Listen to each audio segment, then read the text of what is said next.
우리 예수님께서 십자가에 달려 돌아가셨을 때에 가장 크게 낙심하고 절망한 사람들이 누구일까요? 그들은 바로 예수님의 제자들이었습니다. 예수님을 위해서 가정도 버리고 또 재산도 버리고 직업도 버리고 예수님을 따랐습니다. 예수님을 위해서 자기의 모든 인생을 다 걸었는데 예수님이 십자가에서 무기력하게 돌아가셨습니다. 예수님을 따르면 나의 출세가 다 보장될 줄 알았는데 그들은요, 예수님이 죽으심으로 모든 희망이 산산이 부서져 버렸습니다. 삶의 의욕도 잃어버리고 그리고 삶의 목적과 방향을 잃어버려 깊은 슬픔과 절망에 빠졌습니다. 오늘 읽은 말씀에 등장하는 이 두 제자, 예수님의 11 제자에 포함된 자들은 아니지만 그들 역시도 슬픔과 절망에 빠졌습니다. 예루살렘을 떠나서 지금 어디로 향하고 있냐면 엠마오라는 이 도시를 향해 가고 있었습니다. 예수님이 예루살렘에 계시지 않으니 이제 더 이상 그곳에 머물 이유가 없었기 때문입니다. 그들은요, 예수님을 잊어버리고 엠마오라는 이 세상을 향해서 발걸음을 옮겼습니다. 그런데 오늘 말씀 가운데 놀라운 사실은 무엇이냐면 그때 부활하신 예수님이 이 제자들을 만나 주셨다는 사실입니다. 이것이 우리에게 굉장히 큰 은혜가 됩니다. 우리가 비록 이 땅에 예수님을 믿고 예수님을 섬기며 우리가 살아가지만 때로는 우리의 신앙이 다운될 때가 있지 않습니까? 예수님이 느껴지지 않을 때, 예수님을 잊어버리고 또 우리가 슬픔 가운데 절망 가운데 있을 때 우리 주님은 어떤 분이시냐면 저와 여러분들을 만나 주시는 분이십니다. 가만히 있지 아니하시고 우리에게 다시 우리의 마음을 회복시켜 주시는 분, 그분이 우리의 주님이시기 때문에 우리에게 이 말씀이 굉장히 큰 은혜가 됩니다. 슬픔과 절망에 있도록 우리를 가만히 내버려 두지 아니하십니다. 우리에게 은혜의 자리로 돌이키게 하시고 또 이 부활의 주님을 만나 우리의 삶을 변화시켜 주십니다. 오늘 주님께서 이 엠마오의 이 두 제자들을 만나셔서 그들의 삶을 변화시켜 주셨습니다. 그들의 삶을 회복시켜 주셨습니다. 사랑하는 성도 여러분, 우리가 오늘 이 부활절 주일 예배에 이 자리에 앉아 있는 거 우연이 아닙니다. 우리 하나님께서 사랑하는 저와 여러분들에게 이 자리에 나와 예배할 수 있도록 우리를 인도해 주셨습니다. 혹시나 우리가 교회를 다니면서도 예수님을, 내 마음속에 예수님을 잃어버리신 분들이 계십니까? 예수님이 느껴지지 않아 나의 삶의 방향을 잃어버리고 어디로 가야 될지 몰라 방황하고 있는 분들이 계시지는 않습니까? 내 안에 계신 그 예수님이 느껴지지 않아서 답답하고 또 내 삶의 의욕을 잃어버리고 이 제자들과 같이 깊은 슬픔과 절망 속에 빠져 있는 것은 아닙니까? 오늘 우리들에게 주시는 이 말씀을 통해서 엠마오의 이 두 제자를 만나신 부활의 예수님을 만남으로 말미암아 우리 마음 가운데 소망이 넘치기를 바랍니다. 우리 마음에 정말 제자들이 만나서 그들의 마음이 변화된 것처럼, 회복된 것처럼 우리의 삶도 변화되고 회복되기를 원합니다. 잃어버렸던 주님을 다시 찾기를 원합니다. 부활의 주님을 만나면 우리가 어떤 모습으로 변화될까요? 오늘 엠마오로 가던 이 두 제자들이 변화된 이 모습을 통해 우리 같이 말씀의 은혜를 함께 나누기를 원합니다. 첫 번째로 우리가 부활의 주님을 만나면요, 우리의 마음이 변화됩니다. 뭐가 변화된다고요? 우리의 마음이 변화됩니다. 오늘 본문 32절에 있는 말씀 우리 같이 한번 읽어보도록 하겠습니다. 시작. 그들이 서로 말하되 길에서 우리에게 말씀하시고 우리에게 성경을 풀어주실 때에 우리 속에서 마음이 뜨겁지 아니하더냐 하고. 아멘. 그들의 마음이, 심령이 변화되었습니다. 두 제자가 부활의 주님을 만나 마음이 뜨거워졌습니다. 도대체 그들에게 무슨 일이 일어났길래 그들의 마음이 감동으로 요동치며 뜨거워졌을까요? 우리 예수님은요, 성경을 가지고 이 두 제자들에게 말씀을 풀어 자세히 설명하셨습니다. 그리스도에 관하여, 예수님에 대하여 성경에서 뭐라고 이야기를 하고 있는지 그들에게 자세히 풀어 설명하셨습니다. 그들이 말씀을 듣고 몰랐던 사실이 그들 마음 가운데 분명하게 깨달아졌습니다. 그들은요, 단지 이 예수님을 이스라엘을 로마에서 회복시켜 주실 그냥 정치적인 메시아로 한 그 정도로 그들은 생각했습니다. 하지만 주님께서 그들에게 성경을 가르치시고 말씀을 풀어서 자세하게 설명을 했는데 그들의 눈이 열렸습니다. 말씀을 보는 눈이 열렸습니다. 예수님이 단지 이 땅에 오셔가지고 그들이 원하는 것을 이루기 위해 이 땅에 오신 것이 아니라 이 영의 눈이 열리니까 인간의 죄와 죽음의 문제를 해결해 주실 구원자라는 사실이 믿어졌기 때문입니다. 그래서 그들의 가슴이 뜨거워졌습니다. 그들은 예수님을 돌아가시기 전에 그 예수님을 만나서도 이 땅의 삶만 바라보았는데 예수님께서 그 말씀을 풀어주시니까 이제는 죽음 이후에 영원한 삶을 보는 눈이 열렸습니다. 주님의 말씀을 듣고 그들이 이렇게 무릎을 쳤을 것입니다. 그래서 예수님이 십자가에 못 박혀 죽으셨구나. 그래서 몇몇의 이 여인들이 예수님의 무덤의 시체는 보지 못했고 천사들이 예수님이 살아났다고 그렇게 이야기를 했구나. 몇몇의 제자들이 이 여인들의 이야기를 듣고 무덤에 찾아가 봤는데 예수님이 계시지 않는 이 빈 무덤을 그들이 보았구나. 그들이 예수님의 부활을 목격한 것이구나. 두 제자들은요, 예수님께서 풀어주시는 이 말씀을 통해서 예수님의 죽음과 부활이 왜 일어나야 하는지 깨닫고 믿어지게 되었습니다. 주님이 부활하셨다는 이 확신에 마음이 뜨거워졌습니다. 감동을 받게 되었습니다. 사랑하는 성도 여러분, 우리가 부활의 주님을 만나게 되면요, 우리의 마음이 변화되는 줄로 믿습니다. 누가 변화시키냐면 우리 주님이 우리의 마음을 변화시켜 주십니다. 주님을 향한 차갑고 냉랭한 마음들이 뜨거워집니다. 교회를 다녀도 내 죄와 죽음의 문제가 예수님이 해결해 주셨다는 이 확신이 없었는데 부활의 주님을 만나고 나면 구원의 확신, 천국의 확신을 갖게 됩니다. 내가 이 땅에서 죽음으로 내 삶이 끝나는 것이 아니라 죽음 이후에 나에게 영원한 삶이 있구나. 하나님과 함께 영원한 생명을 누릴 부활의 소망을 갖고 살아가게 됩니다. 주님께서 우리의 삶 가운데, 우리 마음 가운데 그렇게 일하신다는 것이죠.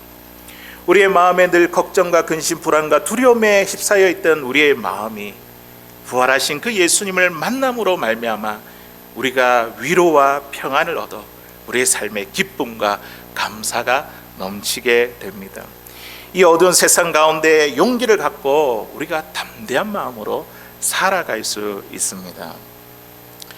17세기에 경건한 목사님으로 알려졌던 이 월터 마샬이라는 목사님이 계셨습니다.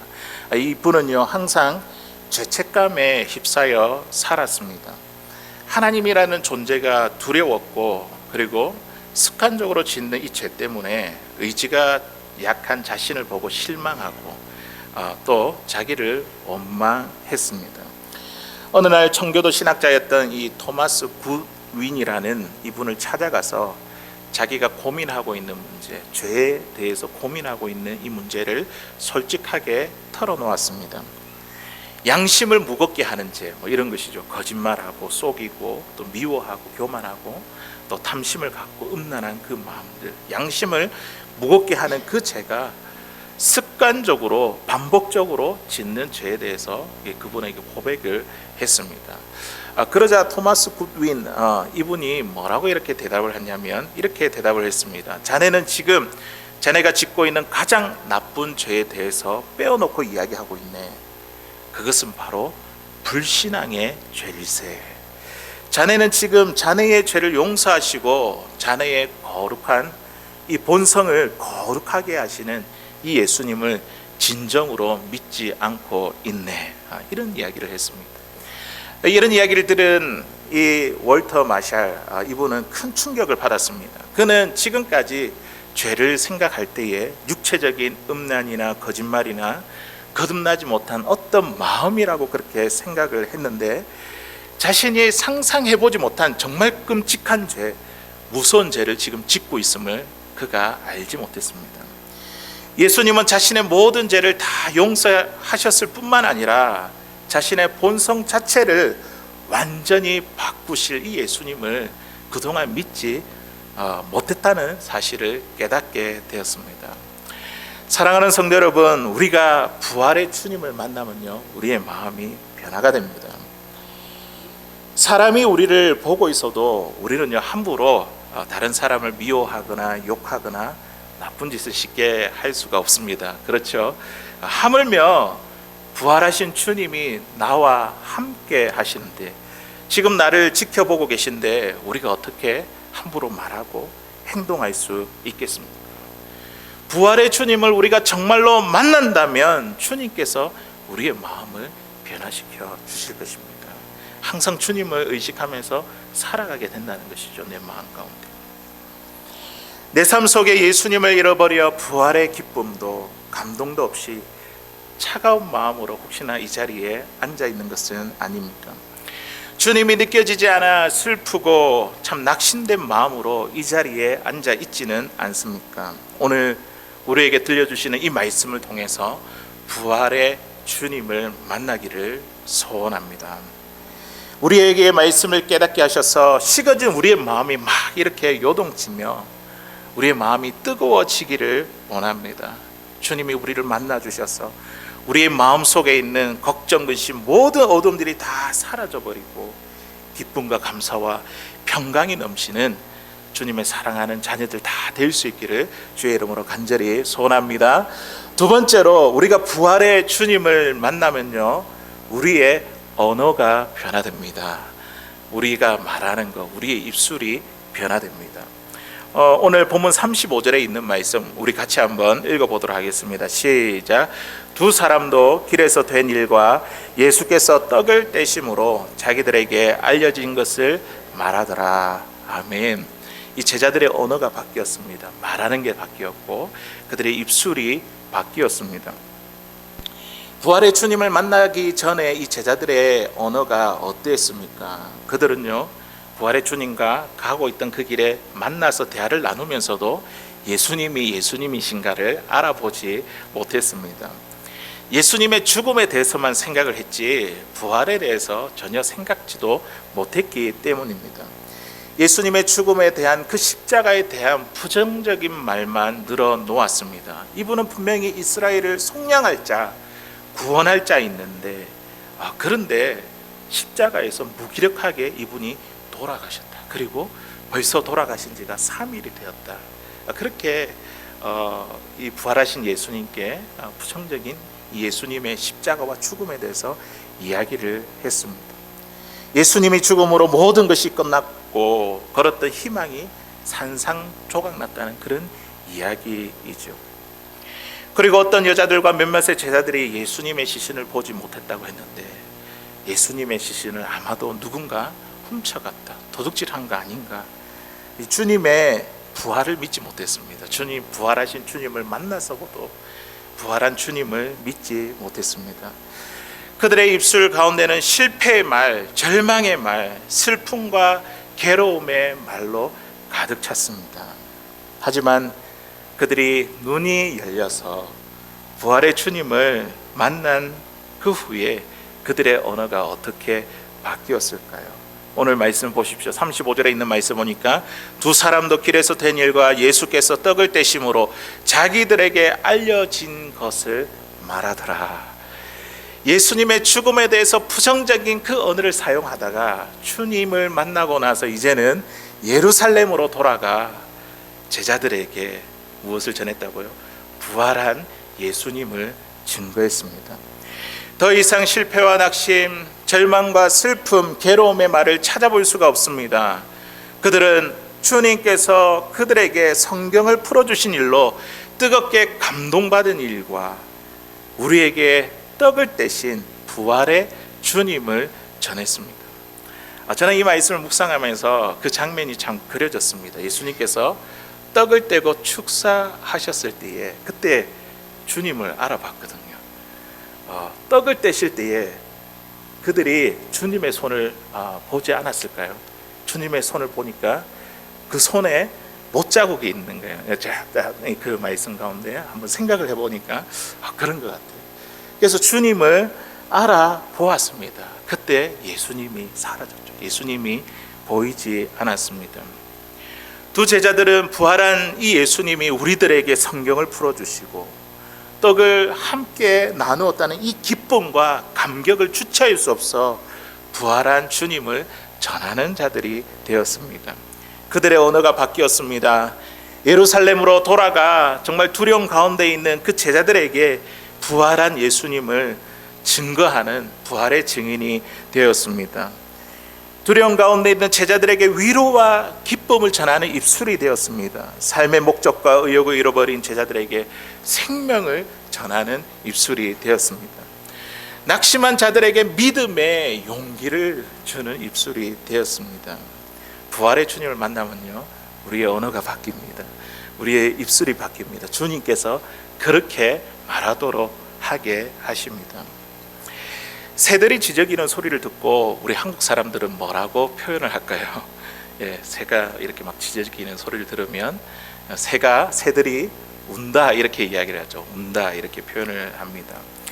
우리 한국 사람들이 워낙 한이 많기 때문에, 응어리진 마음이 많기 때문에, 슬픈 마음이 많기 때문에 이 한국적인 정서가 담겨 있는 그런 표현이죠. 하지만 미국의 기독교 문화를 뿌리둔 미국 사람들이 새들이 지저귀는다 이렇게 이야기할 때 어떻게 표현할까요? 새들이 노래한다 이렇게 표현을 합니다.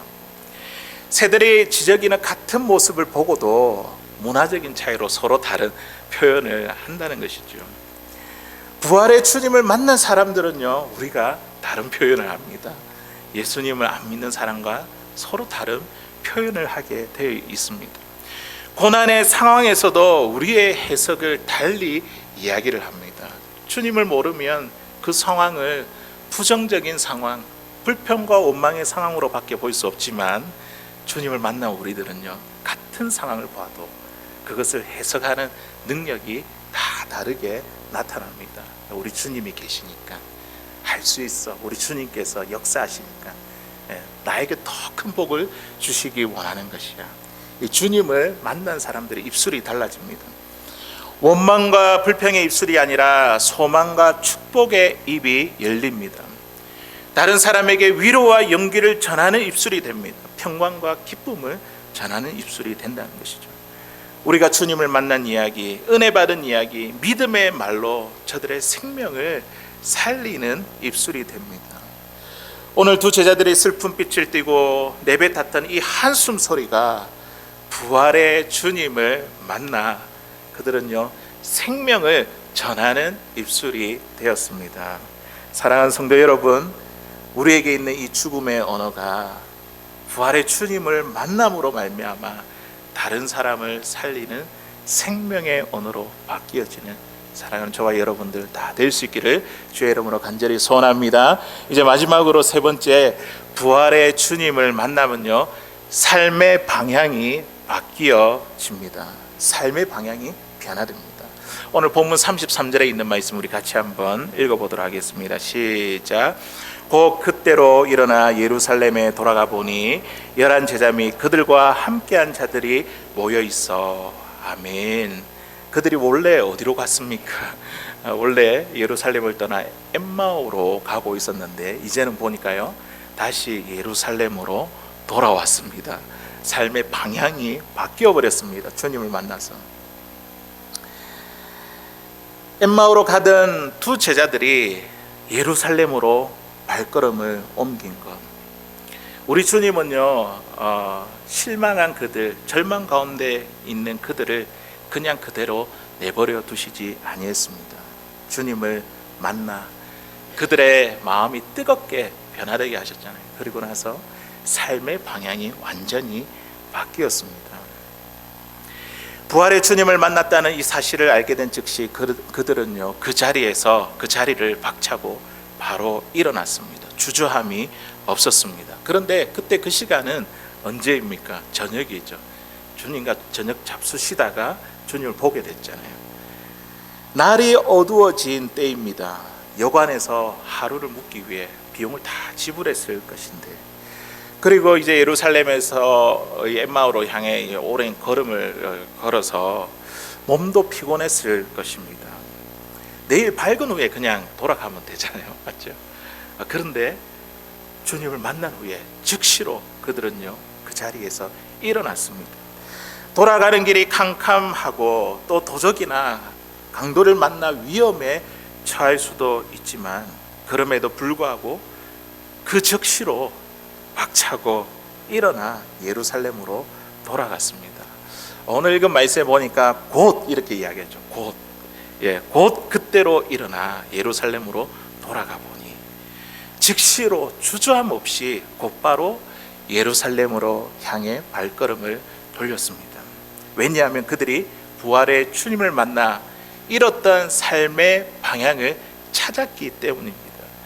그들이 지금 있어야 할 곳이 여기가 아니라 예루살렘이구나 생각하며 그들이 방향을 돌이켰습니다. 부활한 주님이 그들의 삶의 방향을 바꾸어 주셨습니다.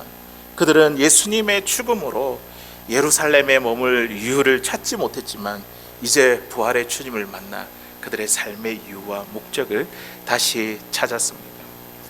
한국에서 아주 훌륭한 목회를 감당하셨던 우리 이중표 목사님이라는 분이 계십니다. 이분이 벨세 신학, 벨세 목회 이렇게 외치면서 평생을 목회를 하셨거든요. 벨세라는 것은 세상과 이별한다 이런 뜻이지 않습니까? 세상과 이별하는 목회를 하셨습니다. 그분이 이런 생각을 하게 된 이유가 무엇이냐면, 벼락 맞은 큰 소나무 때문에 그 소나무를 보고 이런 주님의 음성을 듣게 되었습니다. 그분이 이 설악산 대청봉 여기를 향해서 등산을 하고 있었는데, 큰 소나무로 울창한 이 숲을 이루는 곳이 있었습니다. 그런데 그때 거대한 이 소나무 한 그루가 쓰러져서 썩어져 가고 있었습니다. 이 하늘에서 이 벼락이 떨어져 가지고 나무가 부러져 쓰러진 것입니다. 그 순간 하늘을 보았습니다. 소나무가 빽빽하고 울창했는데 그 한 그루의 나무가 쓰러지면서 하늘에 작은 구멍이 열렸습니다. 그 하늘에 그 구멍 사이로 햇빛이 막 비치는데, 그 햇빛을 따라서 이렇게 시선을 다 옮겨 보니까 그 큰 나무 밑에 작은 나무들이 막 이렇게 자라고 있는 것을 보았습니다. 큰 나무는 벼락을 맞아 쓰러져 하늘을 열어주고, 땅에는 몸뚱이를 썩혀 거름이 되어 작은 나무가 자라고 있었던 것입니다. 목사님은 이 벼락 맞아 쓰러진 그리고 썩어져 가는 이 나무를 쓰다듬으면서 이렇게 이야기를 했습니다. 큰 나무야, 벼락 맞아 잘 죽었다. 내가 죽어 하늘이 열려 작은 나무를 살렸으니 내가 참 잘 죽었다. 이렇게 이야기했답니다. 그 순간 성령님께서 이 목사님에게 이러한 감동을 주셨습니다. 너도 이 큰 나무처럼 죽어야 한다. 나도 십자가에 이렇게 죽지 않았느냐. 내가 십자가에 달려 죽음으로 인간을 살린 것과 같이 너도 이렇게 죽거라. 너도 하늘 벼락을 맞아 별세하거라.